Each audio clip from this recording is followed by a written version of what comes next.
Akkam jirtu daawwattoota keenyaa kuni qophii dubbii ijooti. Qophii dubbii ijoo keenya irraa kan isiniif dhiyeessinu Andarajja Gadaa akkasumas Chernet Mabraatu waliin ta'uudhaan.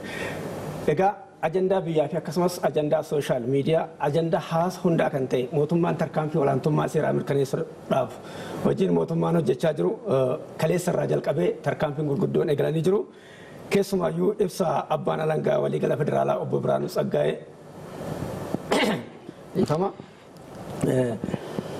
Dubbii ijoon keenya kan irratti xiyyeeffatu egaa Chernet kaleessa irraa eegalee tarkaanfii olaantummaa seeraa uummanni guutuun biyyattii gaafachaa ture hojiirra oolchuudhaaf kan mirkaneessuudhaaf fudhatamaa ture irratti kan xiyyeeffatu keessumaayyuu abbaan alangaa waliigala federaalaa kaleessa irraa eegalee obbo Biraanuu Tsaggaa'ee ibsa kennanii jiru miidiyaalee biyyattii keessumaayyuu yakka biyyattii kana keessatti dhiittaa mirga ilma namaa irratti waggoottan darban raawwatamaa turan darraa ilmaan namaa irratti raawwatamaa turan akkasumas diinagdee biyyaa kanneen miidhan qabeenya wal qabatee dinagdee biyyattii miidhuu keessatti keessumaayyuu koorporeeshiniin injiinaringii sibiilaa hojiin hojjechaa ture. Ilaalchisee qaamoleen garaagaraa yakka kana keessatti shakkamanii to'annoo jala oolan jiru. Kanaaf egaa kanaan dura maaltu ture saniin dura jennee kaasuun yoo barbaachise uummanni Oromoo dargaggoon Oromoo akkasumas uummanni Itoophiyaa guutuun maaliif qabsaa'an kan jedhu san gabaabsinee ilaaluun baay'ee barbaachisaadha. Keessumaayyuu kanatti dhufin tarkaanfii kanatti dhufin dura adda dimokiraataa warraaqsa uummattoota keessaa dhowee kan bahe akkasumas immoo dhiibbaa dargaggootatiin dhiibbaa gaafii mirga namaa kabachiisuuf uummanni kaasaa ture keessaa ministeerri muummee Dr. Abiy yookaan tiim lammaan kan jiru karaa aangoo kanaatti dhufee jira. Aangoo kanatti erga dhufeen booda keessumaayyuu ministeerri muummee Dr. Abiy Ahmed karaa aangoo kanatti erga dhufaniin booda waadaan isaan galan reefu tarkaanfii keessa galuu isaanii kan mul'isuuf gaafiin uummanni keenya yeroo garaagaraa uummanni biyyattii kaasaa ture sun hojiirra oolaa akka jiru kan mul'isudha. Egaa ministeera muummee Dr. Abiy Ahmed erga gara aangootti dhufanii dhimmoota isaan irratti xiyyeeffatanii kaasaa turan keessaa tokko sirni haqaa biyya kanaa akkaataa heera mootummaa biyyattii irratti taa'een hojiirra oolaan jirudha kan isaan jedhanii kaasaa turanii. Kanaan alatti immoo dhiittaan mirga namummaa hedduu raawwatamaa akka jiru qabeenyi uummataa fi biyyaa qisaasaa akka jiru kanaan alatti maallaqni biyya kanaa seeraan ala daddabarfamaa akka jiru yeroo adda addaatti mana maree bakka bu'oota uummataatiif haasawaa taasisan irratti kaasanii turanii. Dhimmi xiyyeeffannoo keenya guddaa ta'us biyya kana keessatti dhiittaa mirga namummaa biyya kana keessatti raawwatamaa jiru irratti xiyyeeffannee hojjenna hawaasa waliin taaneetu jedhanii haasaa turaniiru. Mee gara marii keenya irratti galuudhaan dura ministeerri muummee Dr. Abiy Ahmed haasawaan taasisan kana keessaa tokko daawwannee deebina. ፍትህ ዋናው መርሃችን ለሰው ልጆች ሁሉ ፍቅርና ክብር የሞራል መልህቃችን ሊሆን ይገባል። ይህ ሰርተን የማናገባድደው ሁሌም ልፋት ሁሌም ትግል የሚጠይቅ የእድሜ ዘመን ሁሉ የቤት ስራችን ይሆናል። ሀገራችን በአሁኑ ወቅት ለደረሰችበት ምዕራፍ በርካታ ትውልዶች መስዋዕት ሆነዋል። አዲሱ ዲሞክራሲያዊ ስርዓታችንም እውን እንዲሆንም አላፎች ተሰውተዋል። ታዳጊውን ዲሞክራሲያችንን ግን ለማዳበር ተጨማሪ የህይወትም ሆነ የአካል መስዋዕትነት አያስፈልገንም። ባለፉት ዓመታት እንደ መንግስትም እንደ ዜጎችም ከዲሞክራሲ ባህላችን አለመዳበር ጋር ተያይዞ በታዩብን እጥረቶች በዜጎቻችን ህይወትና በግልም በጋራም ንብረቶቻችን ላይ ቀላል የማይባል ጉዳት ደርሷል። ይህንን ሁላችንም ማስቀረት እንችልና ይገባንም ነበር። በተለያየ ጊዜ መስዋዕትነት ለከፈሉ የመብት ተከራካሪዎች ፖለቲከኞች በቅጡ ሳይባርቁ ህይወታቸው ለተቀጠፈ ለውጥ ፈላጊ ወጣቶች ለስነልቦናዊና አካላዊ ቀውስ ለተዳረጉ ቤተሰቦችና ግለሰቦች ከልብ የመነጨ ይቅርታ እጠይቃለሁ። ቪዲዮ ከናራ ከሩመምኑ ወይታ ሚኒስትር muummee Dr. Abiy Ahmed ፓርላማ irratti waadaa galan keessa rakkoo biyyattii kana keessatti ture keessa dhiittaa mirgaa sirni dimokiraasii biyya kana keessatti dagaaguu dhabuurraan kan ka'e dhiittaa mirga namummaa guddaan adeemsifamaa akka turedha yaada isaanii amma haasaa turan irratti kan kaasanii. Kanaanis wal qabatee egaa dargaggoonni beektonni hayyoonni hedduun lubbuu isaanii qaalii itti wareeganii qaamaan illee miidhamaniiru. Kanaanis egaa akka mootummaa bakka bu'een dhiifama gaafadha jedhanii waltajjii adda addaa irratti ministeerri muummee Dr. Abiy Ahmed dhiifama gaafachaa turaniiru. Egaan ministeerri muummee Dr. Abiy Ahmedis ta'ee addawaawiin yeroo haaromsaaf of qopheessee haaromsa adeemsisaa ture irratti dhimmoonni taasisaa ture keessa Shororkeessummaa irratti namoota shororkeessummaadhaan qabamanii shakkaman hidhaman irratti dhiittaan mirga namoomaa raawwatamaa ture hedduun isaa kan raawwatamaa ture qaamolee mootummaatiin. Kanaafis akka mootummaatti dhiifama gaafachaa turaniiru yeroo adda addaatti. Ministeerri muummee Dr. Abiy Ahimedis kanumadha kan isaan taasisaa turan. Egaa akkuma amma ministeerri muummee viidiyoo irratti yeroo san waadaa galanoo kaasnu rakkoo hamaan uummata biyya kanaa qabsoo cimaa keessa akka galu keessumaayyuu uummanni Oromoo waggoottan 3 darban kana keessa dargaggoon Oromoo waggoottan 3 darban kana keessa kabajamuu walqixxummaan biyya kana keessatti gama diinagdeetiin gama hawaasummaatiin gama siyaasaan dhufuu qabaadheen wareegama guddaa kaffaluu isaati. Kanaaf mootummaan yeroo garaagaraa keessumaayyuu erga Dr. Abiy karaa aangootti dhufee dhiifama gaafachaa turaniiru.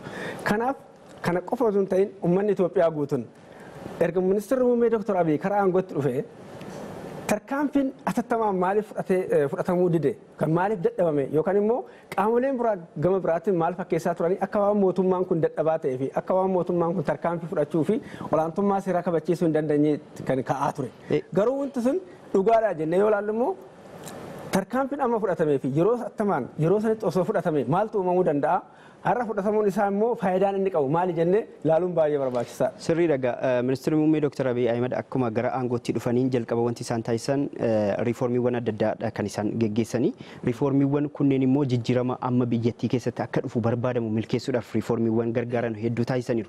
Akka fakkeenyaatti kaasuudhaaf qaamolee nageenyaa biyya kanaa keessatti riiformiiwwan gurguddoon taasifamanii jiru. Mee otuu ministeerri muummee Dr. Abiy akkuma gara aangootti dhufanii tarkaanfii kana fudhataniiru ta'ee dhuguma akka har'a barbaadamu kanatti hin deemaa jennee yoo ilaalleera ta'e deemuu dhiisuu danda'a. Maaliif jennaan qaamoleen biyya kana keessatti qaama nageenyaas ta'ee qaama biyya bulchu guddaa qabatanii jiran hedduun qaamolee gocha kana keessaa harka qabanudha. Qaamolee kana irratti immoo riiformiin barbaadamu osoo hin geessisamiin kara murtoo kanatti osoo galameera ta'e rakkoo ture. Gara aangootti erga dhufanii ministeerri muummee Dr. Abiy seera haqaatiin wal qabatee rakkoon jiru tokko maalinni kanaan dura namoota qabanii kaanii qulqulleessuutu jira kun dogoggoradha jechaa turaniiru. Nuti garuu qulqulleessinee kaanii namoota qabna. Kana gochuu keenyaanis sirna diimokiraasii biyya kana keessatti ni dagaagsina yaada jedhudha kan isaan kaasaa turanii. Keessumaa kanaan wal qabatee maalan kaasuu barbaada. Yeroo sanitti akka fedhii uummataatti silaa tarkaanfiin namoota biyya diigurratti hojjechaa turan namoota diinagdee karaa kontiroobaandistiidhaan akkasumas immoo qabeenya biyya kanaa saamaa turan malaammaltummaa hojjechaa turan gama siyaasatiin immoo dhala namaa irratti mirga ilma namaa dhiibaa turan dararaa turan irratti tarkaanfiin atattamaa akka fudhatamudha kan barbaadame.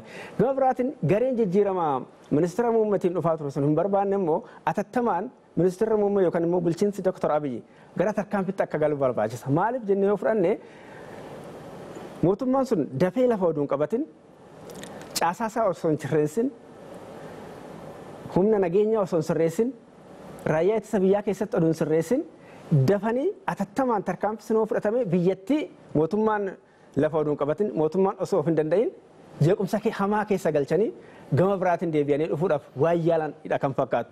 Kanaaf iddoo garaagaraatti jeequmsi ka'aa ture, iddoo garaagaraatti ajjeechatu ture, iddoo garaagaraatti immoo lammii buqqisu ture. Kanaan uummanni biyya kanaa abdii sirna riiformii gaggeeffamaa jiru kana keessatti mootummaa kanarraa abdii kutatee tarkaanfii malletti karaa abbaa irrummaatti ceesisuudhaan dhiibbaan godhamaa ture.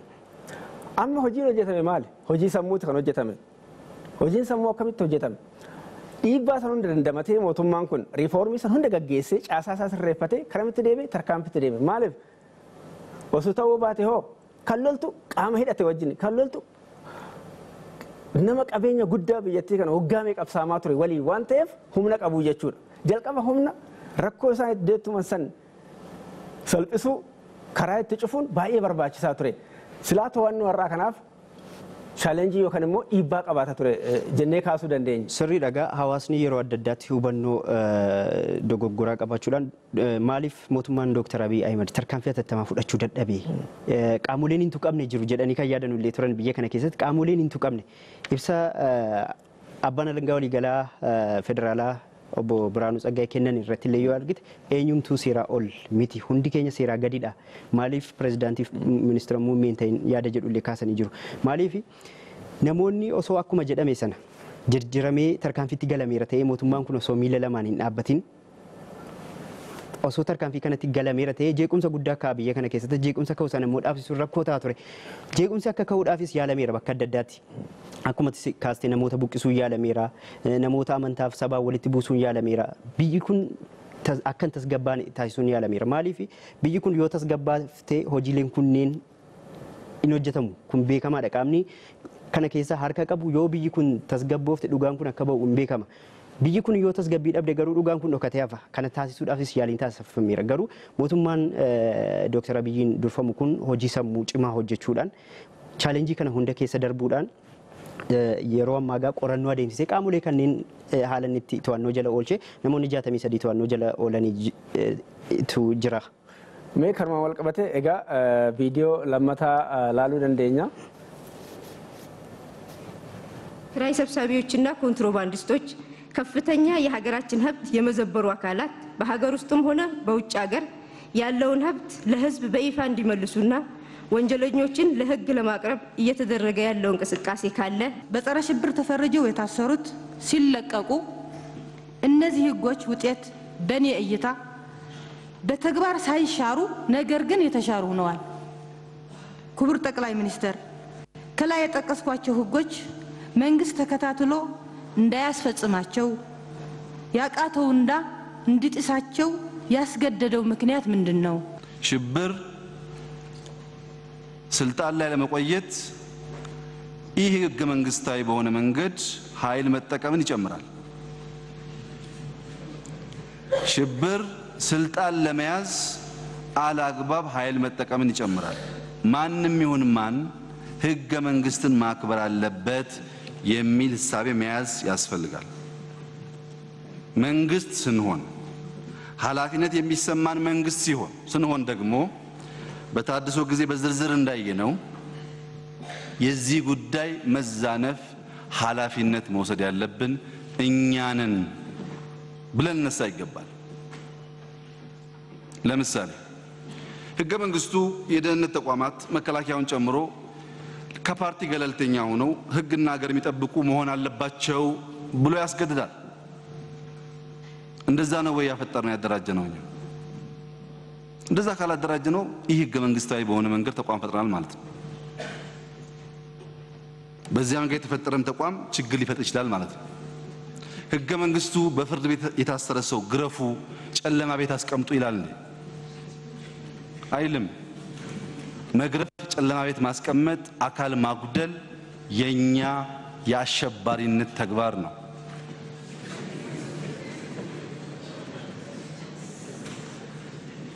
ይሄን ህገ መንግስታዊ ያልሆነ ድርጊት በእያንዳንዱ ቀበሌ፣ በእያንዳንዱ ወረዳ፣ በእያንዳንዱ ዞን ሲፈጸም ቆይቷል። በፌደራል መንግስት ብቻ ሳይሆን በሁሉም ቀጠናዎች የሰብአዊ መብት ኮሚሽን ያጠናው ሪፖርት አቃላችሁ።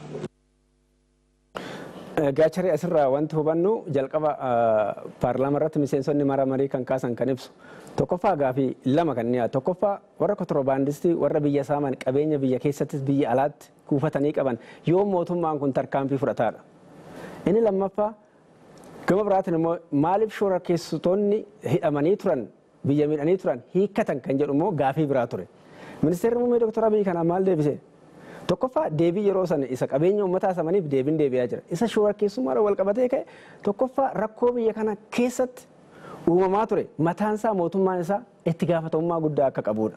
Shoora keessaa kan ture uummata yookaan nama maqaa shoora keessan yakkamee qabame san osoo hin ta'in isuma mataa isaa uummata kan miidhe qaama mootummaa maqaa mootummaatiin gandaa kaasee hanga federaalaa kan jiru qaamolee nageenyaa warra uummata miidhaa turan ta'udha kan isaan asirratti lafa kaa'an.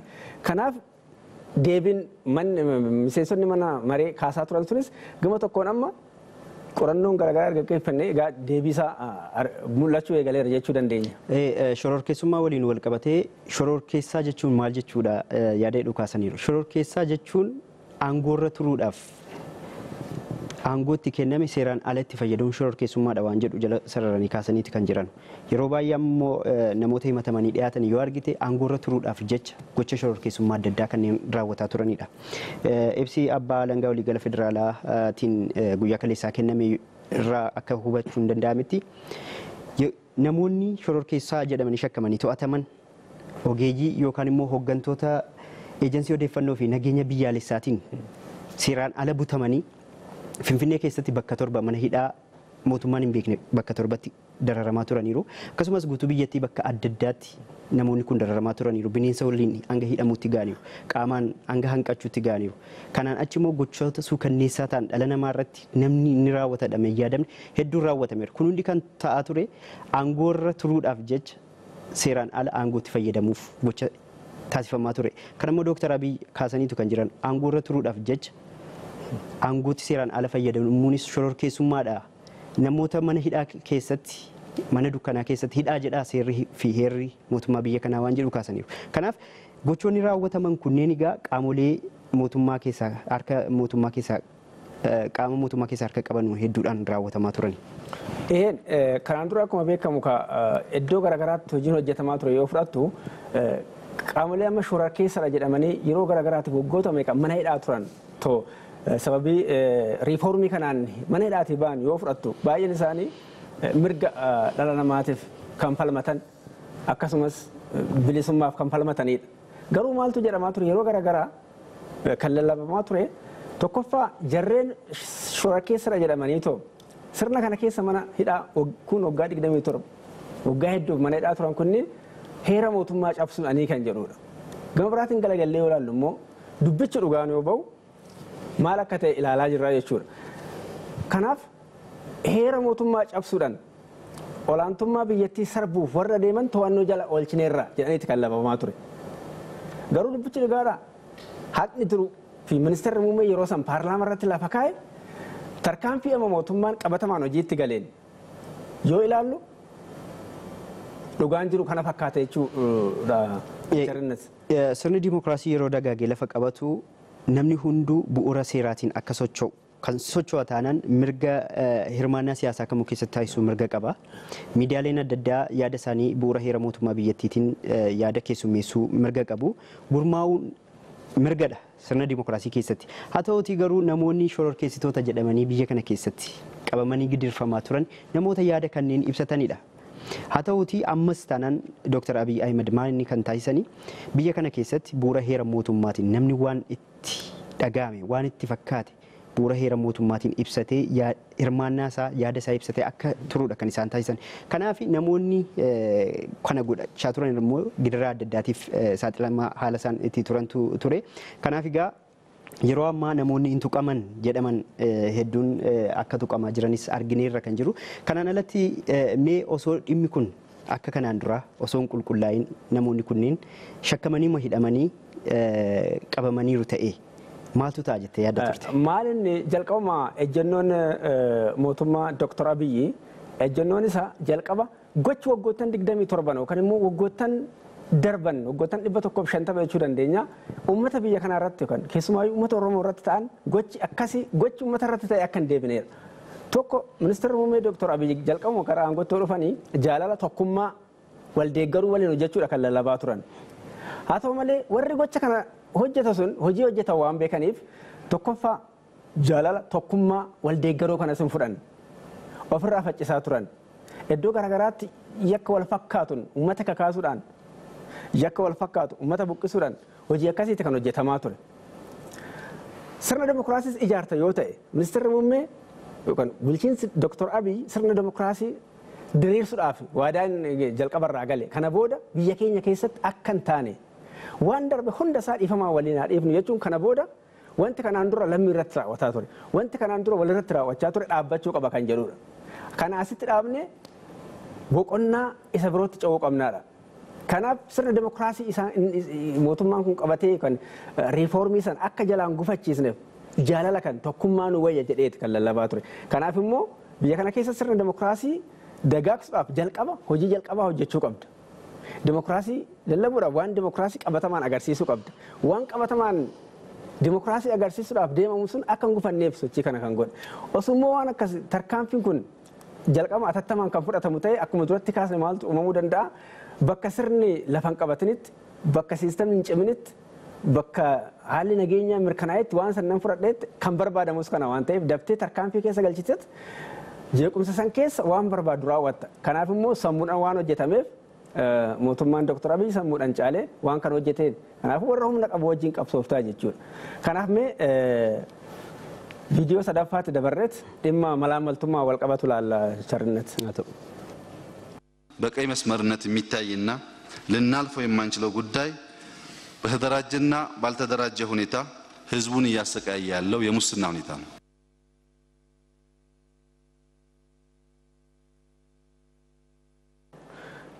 ማልዳ dhimmi guddaan ministeerri muummee Dr. Abiy kaleessarraa jalqabee immoo tarkaanfiin cimaan biyya kana keessatti fudhatamee ta'u ajandaa ta'e inni biraa dhimma malaamaltummaati. Keessumaayyuu dhimma malaamaltummaa dhaabbata koorporeeshinii injiinaringii sibiilaa Itoophiyaa keessatti raawwatamedha. Keessumaayyuu dhaabbanni kun bara 2004 hanga bara 2010tti calbaasii tokko malee naannoo birrii biiliyoona 38 tokkoffaa dinagdee biyyattii irratti miidhaa akka fidu godheera. Lammaffaa lammiilee biyya kana hojii dhabdummaan akka babal'atuuf qaala'insi akka jiraatuuf sababa jechuu dandeenya gochoonni kanaan dura raawwataman. Kuni kan dhaabbata meetik yookaan koorporeeshinii injiinaringii sibiilaa Itoophiyaatti qorannoon biraa sitti fufu. Kana yoo ilaalte kana booda malaamaltummaa eenyumtuu fudhachuu hin qabu dheete gaafa kaabinoota isaa isa jalqabaa riifoormii gaggeessee kaabinoota kuni sarara diibadha kana darbuun hin danda'amu. Malaamaltummaa irra hin dabarru kan jedhanii kaanidha. Egaa malaamaltummaan dinagdee biyyaa miidhuu irra darbees biyyi tokko akka biyyaatti akka hin dhaabbanneef waan taasisuuf addunyaa irratti malaamaltummaan biyyoota adda addaa irratti haa raawwatamu iyyuu malee biyyoonni hadheeffatanii malaamaltummaa irratti qabsaa'an jiru. Mootummaan Dr. Abiyyis kan inni taasisaa jiru kanadha. Maaliif malaamaltummaa kanaan qabeenya biyyaa qabeenya uummataatu saamamaa jira. Namoonni kunneen keessattuu namoonni amma to'annoo seeraa jala oolaa jiran kunneen malaamaltummaadhaan qabeenya mootummaa hedduudha kan isaan qabeenya birrii biiliyoonotatti lakkaa'amudha kan isaan qisaasessaa jiranu. Keessattuu immoo gochi malaamaltummaa kun kan raawwatame eenyuun isa jedhu yoo ilaalle maatiidhuma tokko keessatti waan raawwatamaa jiru maatii muraasatu gocha malaamaltummaa kanaan qabeenya biyya kanaa guddaa kan ofii isaanii aangootti fayyadamanii kan ofii isaanii gochaa turaniiru. Kun maalinni neetworkii kana keessa nama baay'eetu jira. Neetworkii dallaalummaa irraa kaasee hojii faldaalummaa namoota hojjetan irraa kaasee hanga namoota biyya keessaaf ala jiran irra neetworkiin isaa kun neetworkii bal'aadha. Kanaaf deemee dinagdeen biyya kanaa eessarratti kufaa ture yoo jenne fakkeenyaaf kun ta'uu isaatiin maallaqni biyya kanaa guutummaan guutuutti sassaabamee qaamota muraasa erga galaa ture. Kana ta'uu isaatiin uummanni biyya kanaa qaala'insa jireenyaatiif saaxilameera. Qaala'insa jireenyaatiif saaxilamee waa biraa akka yaarne ta'ee jedhamee wanta hojjetamaa turedha. Maaliif ati waa'ee qaala'insa jireenyaa yaaddee har'a akkamitti of bushee booritti hanca'e jettee akkati yaaddu ta'ee jedhamee hojii hojjetamaa turedha. Egaa malaamaltummaa yoo fudhannu malaamaltummaan kun biyyoota Afrikaa keessumaayyuu biyyoota Saharaa kan jiran keessatti bal'inaan kan mul'atudha. Biyyoonni East Afrikaa yookaan immoo Baha Afrikaa daran biyyoota addunyaa keessaa daran kanaan biyyoota top 10 jedhan immoo kurnan malaamaltummaan beekaman keessa jiran Somaaliyaa fudhachuu dandeenya akkasumas Suudaan kibbaa fudhachuu dandeenya warra malaamaltummaadhaan beekaman. Biyya keenya soo fudhatte bara 2000 irraa eegalee qorannoowwan garaagaraa yoo mul'isan doolaara biiliyoona 12 ol biyya kana akka bahaa turedha kan qorannooleen garaagaraa mul'isu. Kun maalsaa malaamaltummaan keessa darbee malaamaltummaan biyya kanatti raawwatamaa ture. Birriin biyya kanaa qabeenyi biyya kanaa namoota muraasa harka galee jechuudha. Sanuu namoota akkamii harka gale namoota akkamiitiin qisaasa'aa ture. Qabeenyi mootummaa kun yoo jirtu namoota siistemii birookiraasii mootummaa kana qabatanii nuti mootummaadha jedhanii heera mootummaa sababa godhachuudhaan yoo namni mirga isaa gaafate yoo namni mirga isaatiif falmatu heera mootummaa san bu'uura godhata. Heera mootummaa keenya jigsuu fi heera mootummaa cabsuuf jedhameeti. Kanaaf akkamiin uummanni biyya kanaa diinagdee miidhamaa akka ture lammiin biyya kanaa osoo hin jaalatin qabeenya isaa dhabaa ture jechuudha. Qabeenyi biiliyoonaan doolaara lakkaa'amu biyya alaatti geeffamaa ture karaa seeraan alaatiin. Dhiisi isa darbee waggoottan darbanoo dhiisitoo isuma tibba kanaatu yoo fudhanne qabeenyi biyya kanaa doolaaraan karaa seeraan alaatiin kontiroobaandistiidhaan karaa seeraan alaatiin bahuudhaaf yeroo meeqa to'annoo seeraa jala kan oolee jechuudha. Kuni kan mul'isu sirnichi mataansaa akkaataan itti kirasassaabdummaa yookaan kontiroobaandii jennu yookaan malaamaltummaa itti to'atu siistamiin yookaan immoo instituushinii cimaa waan hin jirreef rakkoo kanaan biyyattiin saaxilamtee jirti jennee kaasuu dandeenya. Korporeeshiniin injiinaringii sibiilotaa kaayyoo hundaa'eef qaba. Kaayyoon hundaa'eef keessaa muraasa kaasuudhaaf kaayyoon isaa inni guddaan tokko warshaalee indastiriitiif teeknooloojii ceesisuudha. Teeknooloojii ammayyaa ta'e warshaalee industirii kanaaf fiduudha. Keessattuu meeshaalee adda addaa warshaalee kanneeniif ta'an oomishuudha. Kanaan alatti immoo teeknooloojii maddisiisuu fi madaqsuudha biyya kana keessatti. Ibsa guyyaa kaleessaa kenname irraa wanti nuyi hubachuu dandeenye korporeeshinii injiinaringii sibiilota kana keessa hooggantoonni hojjetaa turan kaayyoof yookaan immoo taayitaa qabaniin alatti illee qabeenya biyya kanaa qisaasisaa akka turanidha. Hanga doonii bituutti, xiyyaara bituutti akka ga'an, xiyyaarota kanneen keessaa illee kan guyyaa irraa miidiyaalee hawaasaa irratti illee dhimma hawaasni ittiin baay'ee itti bashannanaa jiru keessaa xiyyaara barbaadamu xiyyaara gadaadhaa illee yaada adda addaa kaasaara. Xiyyaarota kanneen immoo xiyyaara moofaa kan teeknooloojii duubatti hafaa fayyadaman kan rakkoo teeknikaa qaban. Xiyyaaronni 4 bitamaniiru amma immoo tokko iyyuu eessa akka jiru hin beekamu. Egaa hojii gaggeessaa yookaan daariktera olaanaa duraanii korporeeshinii sibiilaa fi injiinaringii Itoophiyaa kan turan meejar jeneraal Kinfee Daanyos har'a to'annoo jala oolanii jiru.